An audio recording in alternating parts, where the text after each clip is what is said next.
Yo, welcome in to another episode of Between the Hedges. Looks like we've got a full house tonight. We have our first guest, so we're excited about that. We're also excited about our dogs landing another number one recruiting class, another feather in Kirby's cap here, and man, that's that's just awesome. I'm super excited about that. How are y'all tonight? Doing good, doing good. Excited about number one class in the nation coming in once again to Athens, GA, baby. The king did his work once again. Yes, he did.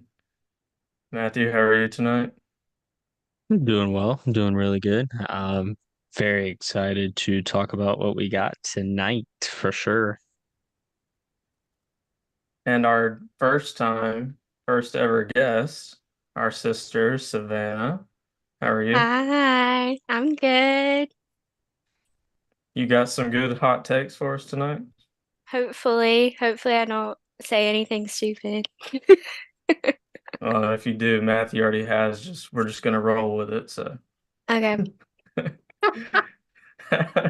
anyway, I'm You just you had a might you might fit in more than you realize. Okay. We all say everybody, stupid things from time to time. yeah, just Hmm. be yourself. Let's have fun tonight. I'm excited. There's not a lot that we could say wrong tonight. I just wanted to get on here and, welcome all the new signees to this class, another historic recruiting class for Kirby, like I've said. And just can't wait for next season at this point, especially now that, like we talked about last episode, Mr. Beck coming back. That is huge. So, um, let's get right into it. I've got a list here, right here, on screen of the recruiting rankings. And this is up to date after all the dust settled today. Looking at Georgia with a top recruiting class again, 28 recruits. Um, and you know, they did end up getting a flip today after Rayola flipped. So we flipped one from Florida State, and we'll get into that later on. But Georgia had a really good day, kept pretty much everybody we were supposed to, and flipped one. And then Texas had a really strong day to push up the board to number two. Alabama coming in at number three. Miami at four, Ohio State at five, Oklahoma at six, Oregon at seven, Auburn at eight, Notre Dame at nine, and Clemson rounding out the top 10. So I think I've mentioned this before, that right there shows me Clemson's not going anywhere. It's another top 10 class for them. Um, and a lot of familiar faces here in the top 10. So these are going to continue to be the premier programs in the country.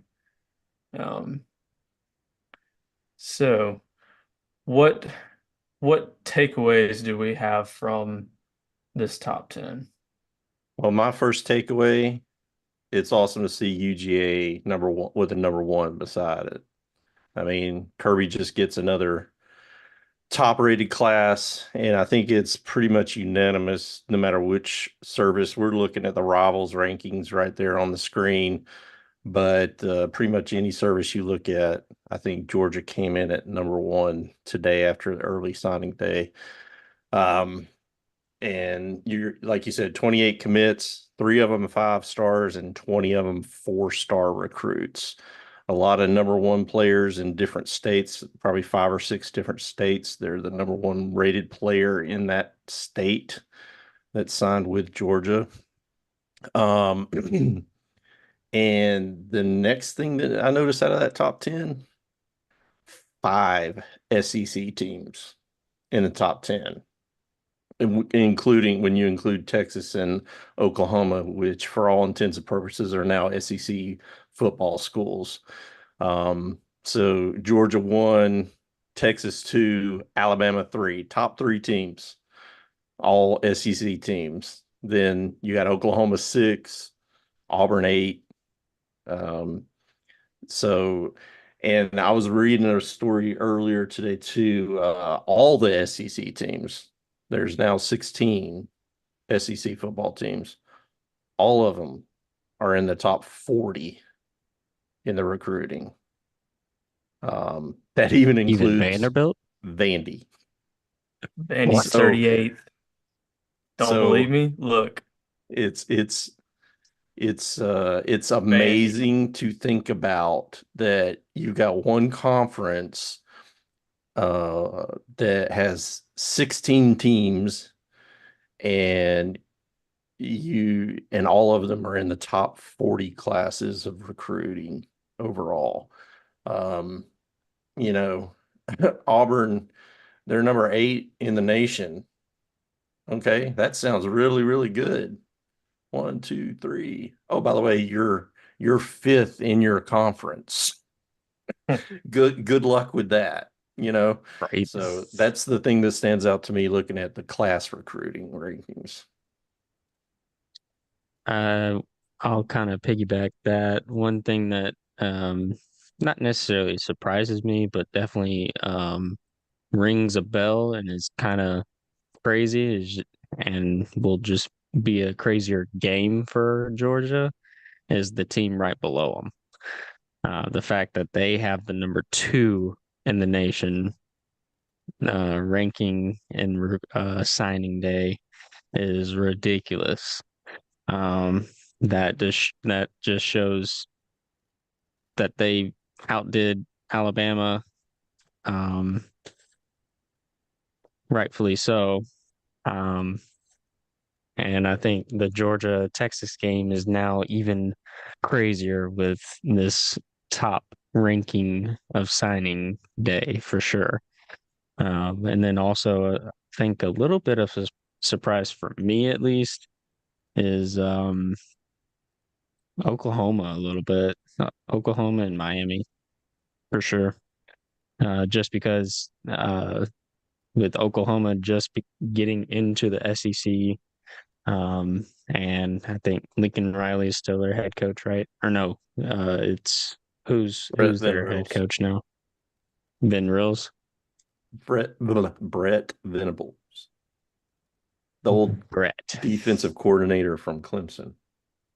Oh, gotcha. Yeah, so he's definitely showing out there, being in the top 10 as well. So, um, just like my dad said, it, the fact that all 16 of the SEC teams are in the top 40 is crazy. It just means more, baby. Yep, and that just shows our conference is the best. And we just pay more, baby. That's right. Deep pockets. My biggest surprise on this, just looking at this list, is Auburn. It's got to be Auburn. Um, the year that they're coming off of, and they're still able to pull in a top 10 class, like y'all are saying, 5th in the conference, 8th nationally. That's good. You If they think weren't, that's surprising? it is surprising. We've talked about it on our podcast before. Who gave Georgia and Alabama their toughest games this season? No, that's just playing it out on the field and being the toughest opponent. What I'm surprised about is that they had such a rough year, and their coaching staff was able to still, get I young would kids. argue that Auburn fans think they had a pretty good year, and they could have been great if they would have held on and beat Georgia and Alabama when they had us both on the ropes. They All had I a gotta say is New Mexico State.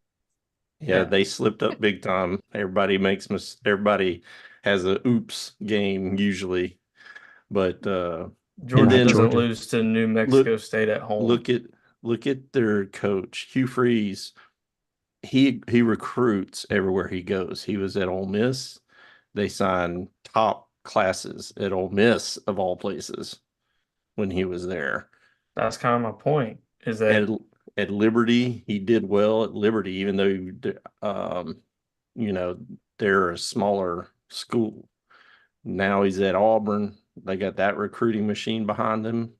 Um, I'm not surprised at Auburn being able to recruit. I'm just not. I guess that's just me being old school compared to the rest of the co-hosts on this podcast. Savannah, you're sure being quiet down there. Have you I'm got just, anything to say, or are you just absorbing it all in? I don't have anything yet. Okay, you gonna chime in when we get more on the Georgia, specifically on Georgia, then, right? Yes, that's my specialty. Now, hasn't always been, but I've gotten better. Yeah, we'll see. Okay. My one last takeaway for the top 10 here, and then we can move on to these recruits that signed today.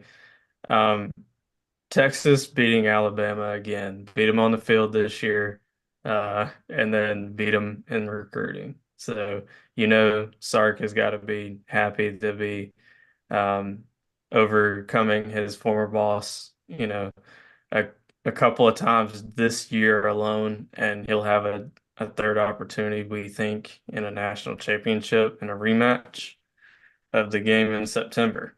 So, um, just very interesting. It definitely feels like Texas is back. I know a lot of people have said that in several years prior to this one, but Speaking of that, I got a question for you all yeah. about that. Speaking about Texas specifically and Oklahoma, I guess you could categorize them in the same boat. How much difference do you think it means to them recruiting wise that they are now part of the SEC? And this You shows think me that played that, it? You think that played a role in Texas getting the second best class and Oklahoma sixth? yeah. I No, think it could. I think it has to do with coach. I think it has a I think lot. Me personally, I think it has a lot to do with it. I mean, they normally recruit okay, but they I definitely can see them getting a little bounce from being able to tell kids, hey, you can, especially Texas kids. I mean, yeah, we had Texas A&M, but their little brother, let's be honest, to Texas in their own state. Hmm. So now Texas, the big bad bully of that state, can tell all those studs that they have playing Texas high school football, hey, you can come to the home state school and play in the SEC with the big boys. I can definitely in Oklahoma too. I mean, they're border Texas, so they draw a lot of kids out of Texas. So um, I can definitely see that playing a part in bumping up them getting a bump from being able to tell recruits, hey, come play in the SEC with us. Matthew, why do you think that it's more to do with the coach? I think he's just building a really good program and a good persona for them per se. Um, I Yeah, it's nice that now that they're then in the SEC for sure. That definitely was a boost, but I think it's more so just him going out, getting these recruits, getting these Texas boys to stay home, um, and then sprinkling in a little, uh, sprinkle a little fairy dust to say, "Oh yeah, we'll be in the SEC too, so you'll play with the big boys." It definitely plays a part, but I don't think that's the main part, in my opinion. All right. Now, I can see both sides of that argument. So, um, to me, uh, I think all of it plays a role, all the above. But we definitely saw a big, big jump for Missouri and Texas A&M when they joined the conference. Um, so jump in recruiting, that is. So I think, like Dad's saying, ultimately Texas and Oklahoma will continue to benefit from it. Mhm. But also, same thing, they both have two good coaches, trending towards very good, and they're building, you know, excellent programs. So, All right, well, let's move on to Georgia signing class, which is why we're here today. yeah, exactly. Enough talking about everybody else. Well, we did lead with, the fact that they're number one again. So here's why. Uh, 28 recruits, starting with Mr. Chauncey Bowens. He signed today out of the Benjamin School in North Palm Beach, Florida. He's seventh in his position and 104th nationally. Signed his original intent, committed verbally, I guess, on June 10th of this year, and he's a four-star. Um, and he's a running back. So, Well, let's start off really by talking about the big surprise of the whole day today. I mean, it's what the cherry on the top when it comes to this signing class. I mean, we started out with 27 commits, verbal commits going into today, and we held on to every single one of them. We did not lose a single one of our verbal commits. Nobody flipped. So all of them got their paperwork in. And then to top it all off, Kirby pulls his magic and flips KJ Bolden, 5-star safety from Buford High School right here in Georgia, and flips him from Florida State. That was just amazing. And I mean, he had been committed to them for 5 months, I think, verbally leading into that. Yeah, and it just goes that Kirby just doesn't ever give up. He just does not give up when it comes to recruiting. yeah, and he's the former teammate of Dylan Rayola. They unfortunately, aren't going to get to play together, but I'll He take gets that to knock trade. him out though. yeah, I'll take the trade because this kid is going to be a high NFL draft pick when it's all said and done. And So he's what do going you to think? be Go locked ahead. in on the, receivers in the secondary and just be a shutdown force back there.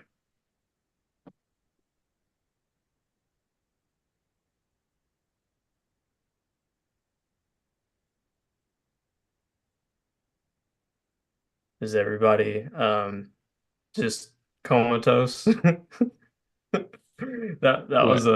was a long pause there. Savannah, what do you think about Mr. KJ flipping from Florida State to Georgia?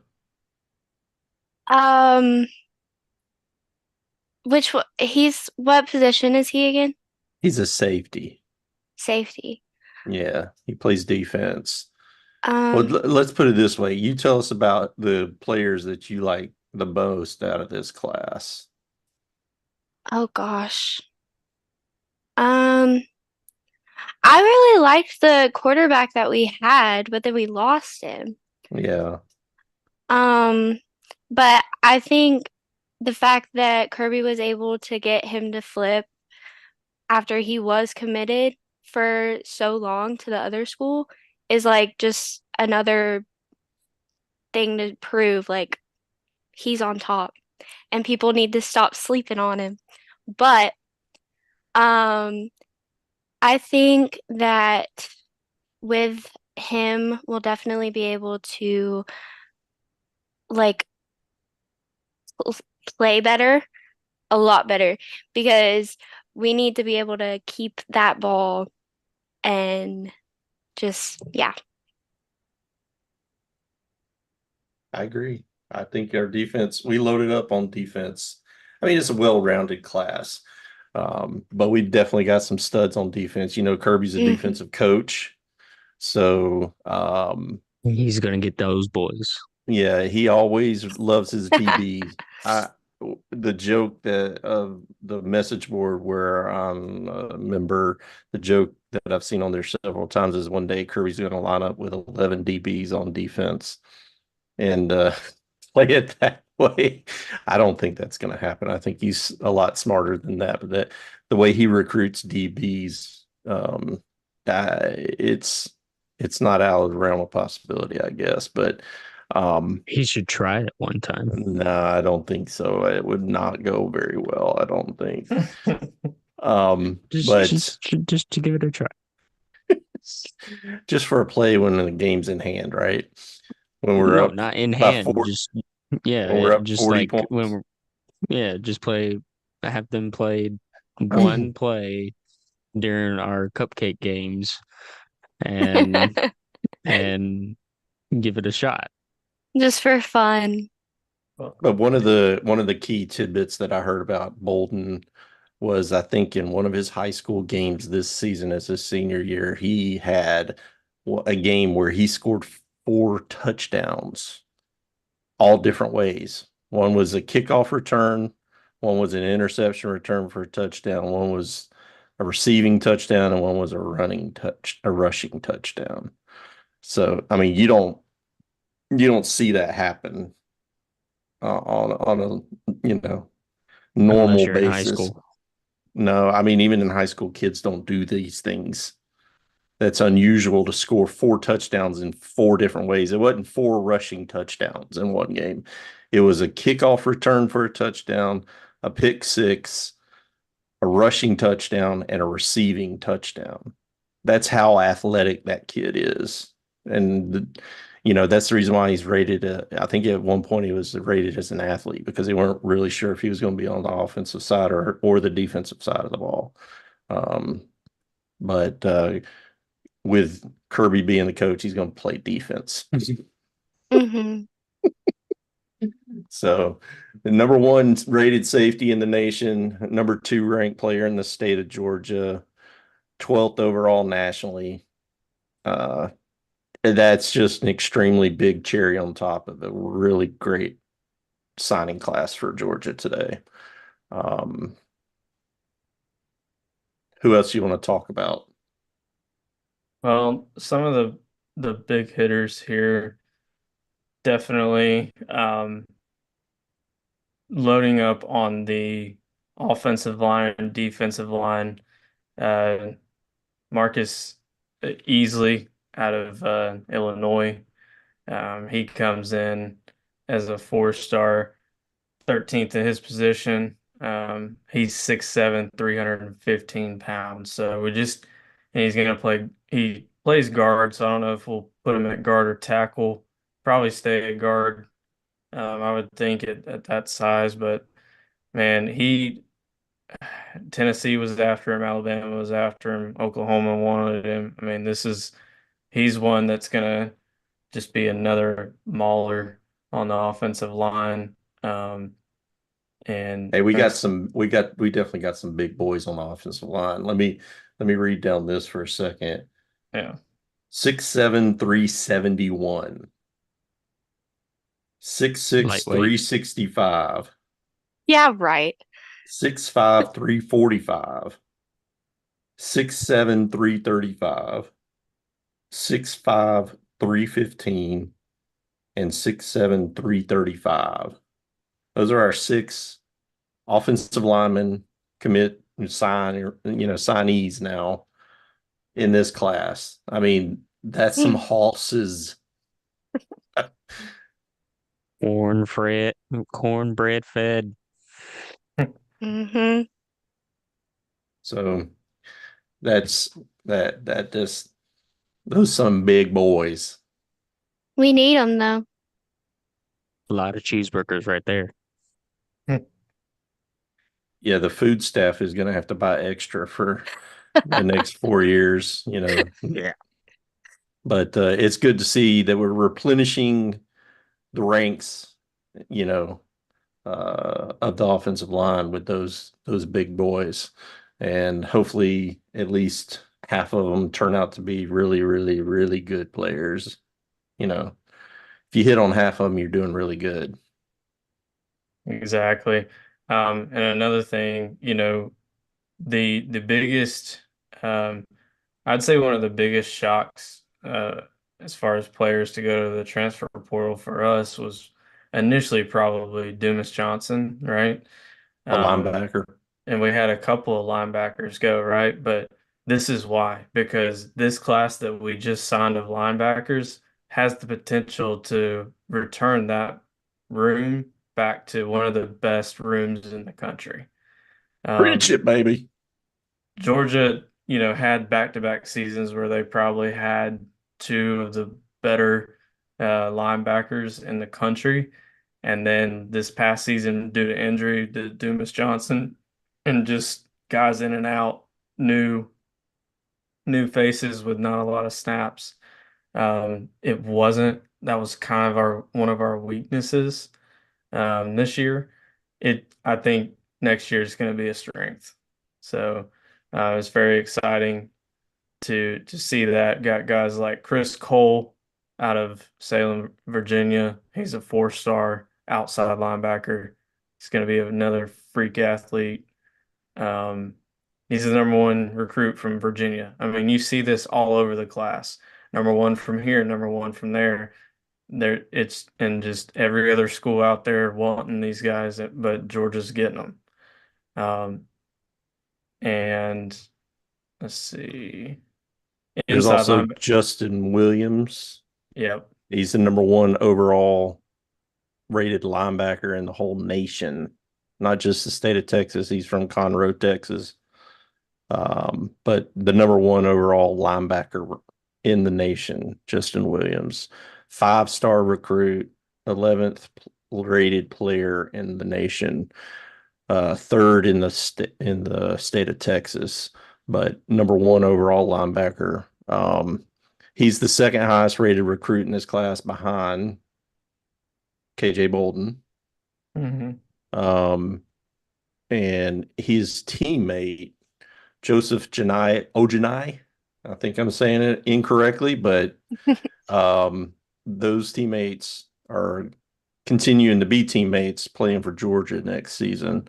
Um, and one thing I really liked about his recruitment as I was following is he committed back in July of this year.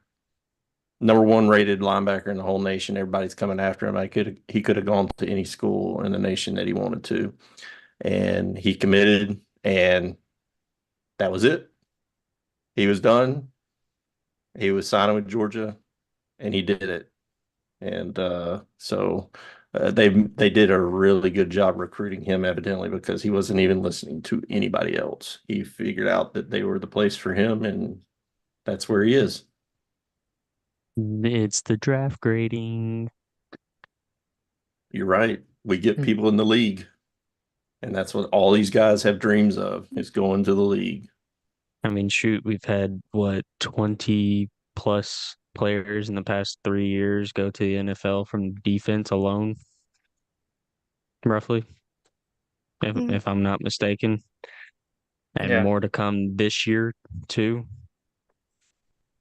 And like I said, his teammate Joseph, he's a defensive end out of the same high school. Um, he's the 63rd rated prospect in the nation. But he's a big boy, 6'5", 260 defensive end. So two defensive guys to help on that side of the ball from that same school. Wouldn't you like to play against that school in high school, guys? With those two No. guys playing defense, go catch them. I would. I'm Okay. serious. I would do good. I really would. Not Mm. guarding Joseph alone, but I would outrun him. Mm. Well, you said that too about Trevor Etienne. So let's see if he ends up. I stand by my word. Well. Trevor, we need to get this. We need to make this happen. Then somebody out there knows Trevor, can get me in touch with him. I'll meet him out on the football field and film this. But because I think that would be good, good entertainment. But um, to to say that, I mean, I'm thinking of my time playing high school football, which was kind of brief compared to most, but even the athletes I played against, there's a few in the league now. I'm just not seeing as good of athletes as what Georgia's getting now. I didn't see that. So um, it's just it blows my mind just looking at these kids' profiles and watching their highlight tapes, and I'm just like, wow, you look like a man out there already, and you're just sticking out like a sore thumb. So Mm. Actually, I need to correct myself. I said KJ Bolden was the highest ranked recruit in this class for Georgia. I was wrong. It's Ellis Robinson, another yeah, DB out Hmm. of Bradenton, Florida. He's a five-star recruit, uh, 6'1", 185. He's the number 8 overall player in the nation. So he's the highest ranked recruit in this class. Um, third in the state of Florida and the number 1 rated corner. He's going to be playing cornerback. So those are the 3 5-stars that Georgia signed in this class. Ellis Robinson, a DB, Justin Williams, linebacker, KJ Bolden, DB. So 3 Defense. defensive studs on, that side of the ball. For Kirby Smart, ho hum, just another year. Hmm. Line them up, baby. Let's stop them. keep it coming. What do y'all think about the new quarterback that they signed today and people saying that he should take Beck's place next year? Well, I would say whoever's saying that needs to get off the crack first off. Um, Carson Beck isn't coming back to sit on the bench. No.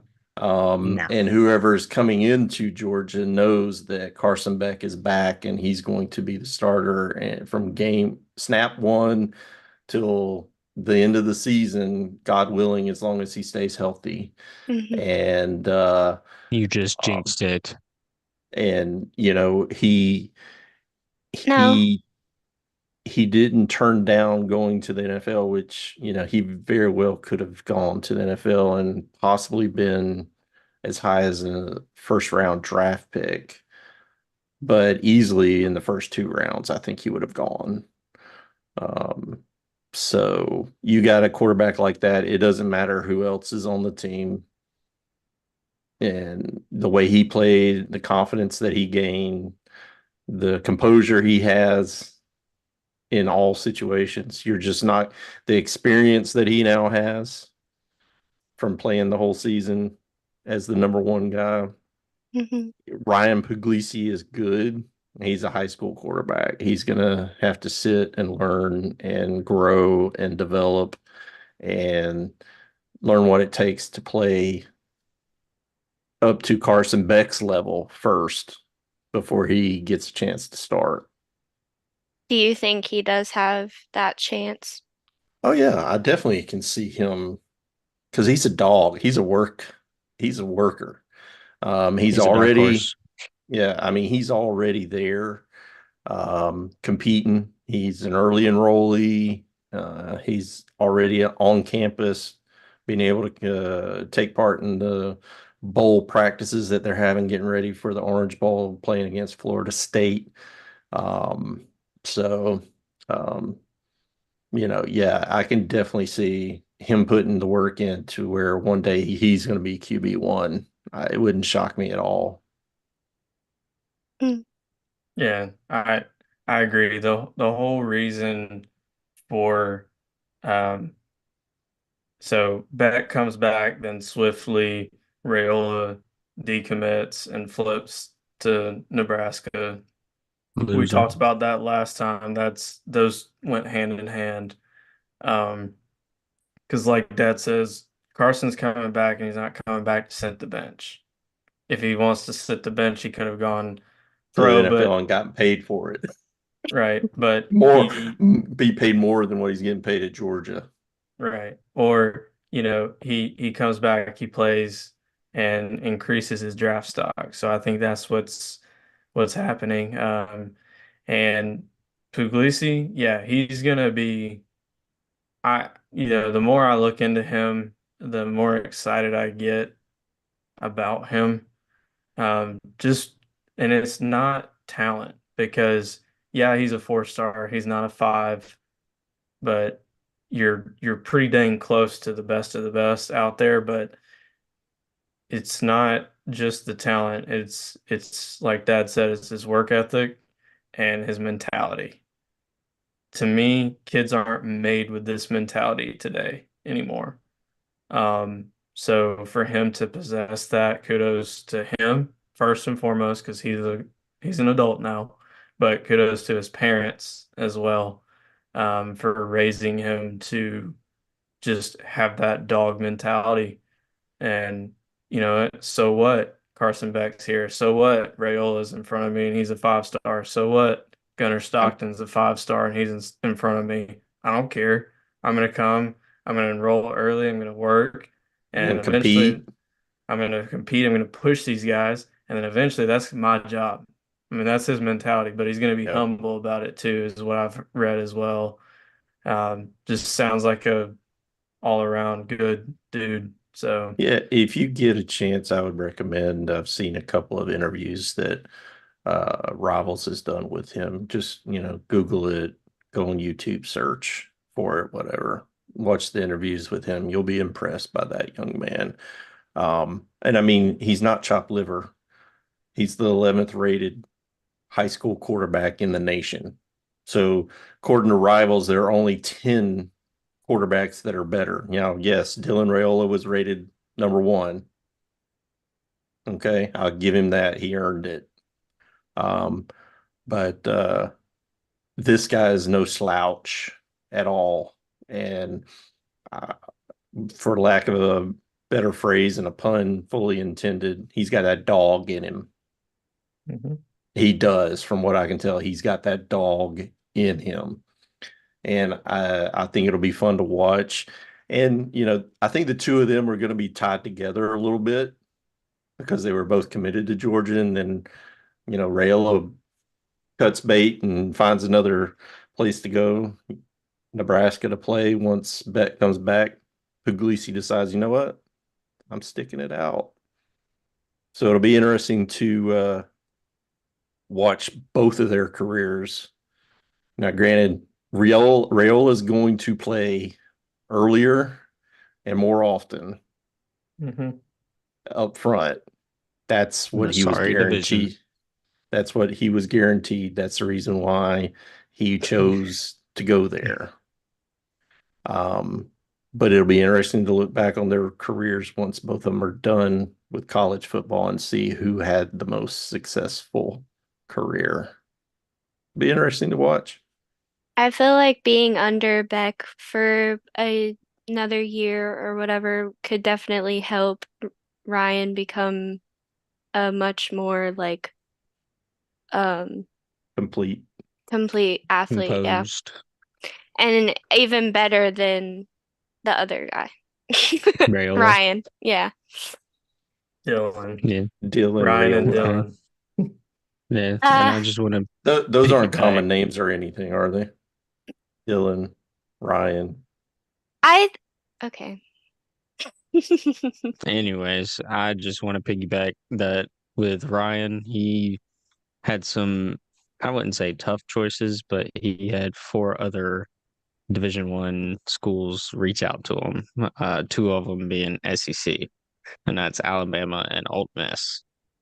Um, so That the fact that is saying, "Hey, I'm sticking it out. I want to stick with Georgia," um, says a lot. Speaking from coming with a few offers from Alabama, Ole Miss, and even Purdue and Connecticut. So that definitely shows a lot out of him for sure. And continue to talk about our recruits. Let's do some like position groups here. Wide receiver. We only signed two high school wide receivers this class. It's Kobe White. He's out of Cartersville, Georgia, 4-star recruit. And then Natirion, he goes by Nitro Tuggle. Nitro Tuggle. He's out of Indiana. He must be slow. Yeah, he's really slow, so you can play off of him. You can man up to him really, really easily and knock him off the ball. So that's what I would recommend everybody do against him when Georgia plays you. Um, he won't beat you off the line at all. He's very slow. Very slow. Bring that safety up, please. When your nickname's Nitro, you got to live up to that. We'll see. But I believe as a group, that wide receiver class is going to be a little underrated. I think they're going to show out a little bit more than what people are expecting. And as far as more pass catchers and stuff, of course, Georgia tight end U signed two tight ends out of this class. Colton Henrick out of Fort Lauderdale, Jaden Riddell out of Missouri. Both of those guys are 4-star recruits. Riddell's the 6th rated tight end in the nation, and Colton, he's a little bit lower, 21st rated. But it's just two more guys for Georgia to put in that tight end room that's been traditionally stacked, and they'll be filling some big shoes, following in Bauer's footsteps. Let's go, Delp. Delp will be leading the charge coming up this next season. Because I'm pretty sure that we've seen Bowers play probably for the last time. I don't know that he's going to play in the bowl game. I hope he is healthy. If he is, he's going to be hard to keep off the field. But I think he's probably going to do what's best and be there to cheer everybody on and get healthy and prepare for his pro career. You don't think he's coming back? No. I would be giddy beyond belief if he said he was coming back next year, but I would probably drive to Athens and try to talk some sense into him if he said that. You wouldn't have to do that, because I'd go find out where he's staying right now and tell him, look, buddy. He's definitely going to be a top 10 trash. pick. So it's hard to turn down that kind of But with Beck coming back, you don't think that definitely helps. That shift definitely his- helps the cause, but I think he's going to do what's best for him. Well, what about Ladd with Beck coming back? I think Ladd will stay. I think that's up in the air right now still too. I That's a think we're waiting higher- on I think the chances are better that Ladd comes back than Bowers for sure. Oh, absolutely. But Ladd's not going to be a top 10 pick guaranteed. No. Ladd would be a 3rd or 4th round guy at best, I think. Right now. He reminds me of Wes Welker. And see, to me, Ladd could really, really gain a lot coming back next year and having a season where he showed, hopefully, that he could stay healthy, because that was the biggest problem with him this year, is that he could not stay healthy. He just had nagging injury after nagging injury, and pro teams don't like that. That you will fall down the draft boards when they think that you're injury prone. So if he can come back, stay healthy, and play and be a reliable part of the offense next year, that will and produce the way he's capable of producing. Because when he's healthy, he's almost unstoppable because of his quickness and his route running. Then he will make himself an awful lot of money for the next football draft after that. Then you got 3 running backs in this class, all different. RBU. Yep, all different guys. They complement each other, but they all have speed.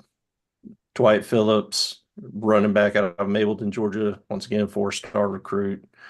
Chauncey Bowens, a running back out of North Palm Beach, Florida. He's the bigger bruiser back, 6 foot, 215 pounds. And then Nate Frazier, running back out of Santa Ana, California, baby. So that we brought in three running backs in this class to complement the guys that we have. With those 3, I think that means we've got 6 running backs on scholarship right now, pending if we add anybody in the portal, which I think there might be some good news coming in that room down the line too, which we can talk about in another podcast. But just a little hint, I think we might have some good news coming in portal news in the running back room. We already touched base on the offensive linemen, 6 of them, 6 big beefy boys coming in this class. We got the 3 linebackers that we discussed already. 3 defensive tackles. So one thing I like is that, and then 3 defensive ends. So you got 6 offensive linemen and 6 defensive linemen in this class. In the SEC, it's a line of scrimmage league. You win in the trenches, and we restocked our trenches. And then 3 DBs, which really is probably 4 because DeMillo Jones, he's classified as an athlete. Anytime Kirby gets an athlete in a class, hey, go try your hand over there at safety or corner. That's where he likes to stick athletes.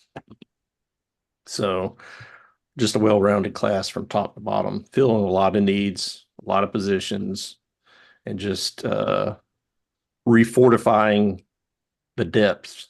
Because when you're a freshman, that's basically what you can count on being is depth behind the starters, unless you're just, a step above and super talented.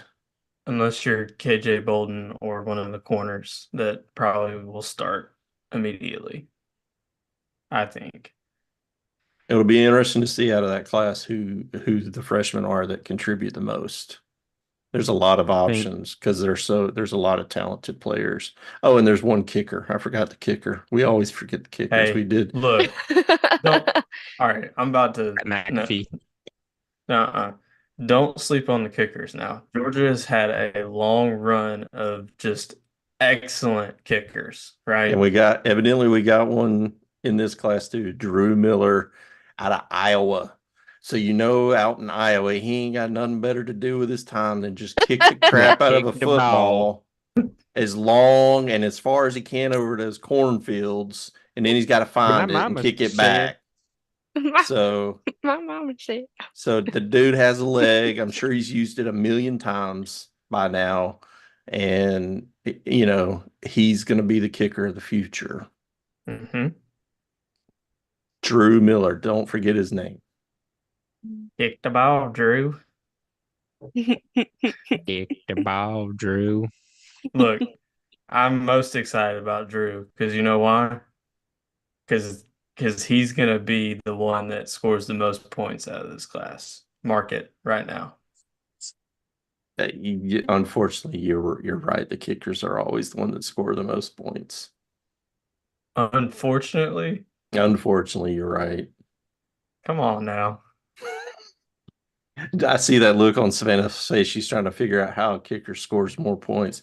Well, see, it works out like this. If you're the place kicker, you get credit for the 1 point when you kick the extra point on touchdowns. then you Right. get credit for the field goals, 3 points every time you kick a field goal. So most of the time on teams, when you look at who scores the most points, a lot of times it's the kicker because they get they get an opportunity after every touchdown to score 1 point. And over the Mm. course of the season, that adds up. I mean, if you score, 100 touchdowns and you make 100 extra points, guess what? You scored 100 points for your team just on extra points. It's hard. I mean, a running back has to score how many touchdowns to get to 100 points? A lot. Quick math. Come on, somebody do it. Uh, Uh, a lot. I'm pulling out my calculator. Hold on. You're cheating. No Is cheating. it 16.666666666. so I was 17 touchdowns which in order to score in order Oh, to get over 100 points? which And that doesn't most count field goals. right. So you add that in. I mean, it's almost impossible to outscore a kicker if he's good. Hey, y'all are just making my point for me. Drew is gonna be the guy of this class. And that's the reason why you got to worry about all three phases of the game. The kicking Yeah. game is every bit as important as offense and defense. don't 'Cause we there are already have a good kicker though? Yeah, but he can't play forever. What year is he on? he's going He'll into be a his sophomore. yeah. He was a freshman this year. Oh, well, he has time. He's So maybe. good. I mean, he can declare in 2 seasons if he wants, or he can come back for a third. Um, Mm. so that's why you go ahead and get this kicker in, get him practicing, and if something happens to the one that we have now, you have this kid who's going to be fully capable. And then my one thing I was going to point out too, we didn't sign a punter in this class because we already have a couple of punters on the roster that will take us, we'll be good at that position till next year. I think we'll sign another punter next year. Um, if we don't, I don't really see us dipping into the portal for something like that. Punters don't typically transfer all that often.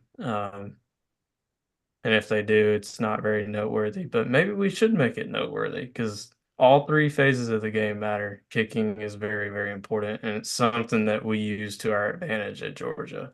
Pin people deep, touchback after touchback after touchback on kickoffs, and punting inside the 5 and downing it, to keep offenses backed up so that our defense can feast. I mean, that really, really makes the defense look a lot better when you have good special teams. So, Mm. um, I think we need to try to go ahead and wrap this one up. So, does anybody have any final thoughts? We'll just kind of go around and we'll end with me, and I have a few announcements for everybody. So, I'm ready I'll to see how these new people work with our team, and especially the guys for our defense, because I think we need some help there. solid. I will definitely say, and a little piggyback on that. Seeing that we signed a lot of defense definitely shows Kirby's strong suit. I'm not saying that the offense isn't strong on his end. He still recruits that way as well. But has the coaching staff to recruit offensively, first and foremost. Um, I will definitely say we still have a chance of getting Travis Etienne potentially, so be on the lookout for that. And then also my favorite out of this draft, my two favorites are KJ Bolden, or not draft, signing is KJ Bolden and Ellis Robinson.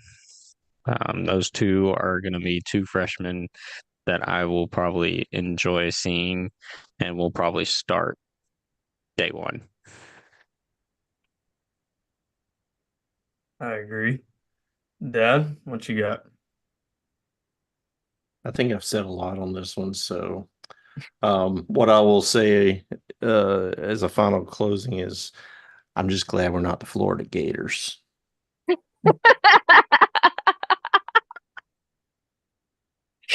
Yes. They had a little bit of a rough day today. They did hold on to their, from what I've read, they did hold on to their star quarterback that they had committed. For now. I pointed out that we had 27 verbal commitments and we held on to everybody. All 27 of them put their signature on a piece of paper and signed with us today. Florida cannot say that. Everybody they had on their commit list did not sign with them today. Everyone? Not A good everyone. bit. They lost some players, is what I'm saying. Some Oh of their players, gosh. some of their commitments flipped to other and signed with other teams, is what I'm saying. And also Ohio State. Hate to see it, really, really hate to see it. Trash school. But they lost some players as well. So, but I will say that I'm thankful that I'm not a Florida Gator. Did Florida lose the most? They probably had the worst day out of anybody if I would put my 2 cents in. Yeah. Sounds about So, right. yeah, They're always 16th in the nation. Dang. thankful that I don't root for the Florida Gators. That's my first takeaway. Sorry, all you Gator fans out there. No, I'm not sorry. Back-to-back national champs, Georgia, and that stays that way for at least a few more weeks. So, um, one other thing I wanted to point out is that I've been keeping an eye on this. We've steadily had, 5 or 6 people tuning in live tonight. Definitely appreciate the live viewership. Um, y'all don't forget to, if you enjoy watching us, give us a like, share with anybody and everybody out there, subscribe, and as Matthew always does, he You're points to the stepping on bottom. Matthew's toes. You gotta hit the The notification. notification button so you can always see when we go live, regardless of what time it is. Yeah, because we're known for some, early start times and we're known for some dang late start times. So, uh, AKA me. waiting on Curly over there. But And anyway, sometimes his clock is set to Central Time.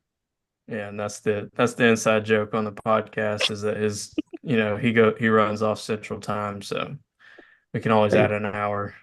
we've got fans in the Central Time zone, so that'll work. That's fine. I'm So, just looking out for the fans. always, always. So just, I really appreciate all the support that we've seen. We kind of just briefly and quickly discussed starting this and it hasn't it's not blowing us away, but what blows us away is just how much fun we're having and just to see the support growing. So thank y'all. We really appreciate y'all. And a couple of quick announcements. So it is Wednesday. This is a special show, obviously, for National Signing Day. Um, I'm gonna go ahead and say that we will go ahead and be on again Friday night. We can wrap up um, the transfer portal, uh, the signing day aftermath. We can hit any of new news that we get. And I see we got a comment here where Zale said, and I think I'm saying that right. Love the family podcast. Thanks, man. We appreciate that. Um, you know, you love it, like it, share it, all the good things. Help us out. We will continue to do it. We'll have, new guest on starting next week. Hopefully we can get somebody else. So thank you, Savannah, for joining tonight. Who knows who we'll have next? Maybe Savannah again, but we'll definitely be having some other guests on the show as well too. So, um, and then we're looking at probably not having a show on Christmas Eve because normally it would be a Sunday show. We're all Well, going to heck, why be not? We were all going to be together. We might as well get in here and do what?